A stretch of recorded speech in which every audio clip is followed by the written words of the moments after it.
তোমরা অনেকেই আমায় কমেন্ট করো তুমি যে যখন তখন লেন্সগুলোকে খুলে ফেলো, তোমার কি একটু ভয় করে না? বা যেখানে সেখানে লেন্স খুলে ফেলাটা কি আদৌ সেফ হয়? প্রথমেই বলে দেই, ভয়কে জয় করাটা হলো আমার কাজ।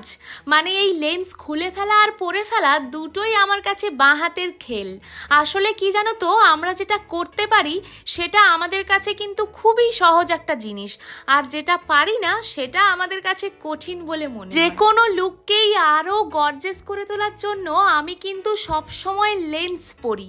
তবে লেন্স আমি ততক্ষণ পরে থাকি যতক্ষণ প্রয়োজন পড়ে। এই যেমন ধরো কিছু ফটোজ আর ভিডিওস বানানো হয়ে গেলেই লেন্স আমি সব সময় খুলে ফেলি। আমরা যারা সব সময় লেন্স পরি আমরা কিন্তু এটা খুব ভালো করেই জানি, বেশিক্ষণ লেন্স পরে থাকার ফলে আমাদের চোখ কিন্তু ভীষণ ব্যথা করে, যেটা আমাদের চোখের জন্য খুবই বিপজ্জনক। তাই যতক্ষণ সম্ভব হয় লেন্স পরে থাকো, তারপর অবভিয়াসলি লেন্সগুলোকে খুলে ফেলো। এর ফলে তোমার চোখটা অনেকটাই সেফ থাকে। এটা ঠিক কেমন জানো তো, বিউটি উইথ পেন, মানে নিজেকে গর্জেস দেখানোর জন্য একটু কষ্ট তো সহ্য করতেই হবে, তাই না? তবে হ্যাঁ, লেন্স খুলে ফেলার পরেও কিন্তু আমায় অনেকটাই গর্জেস দেখাচ্ছে। তোমাদেরও কি এটা মনে হয়? কমেন্ট করে জানাও তো।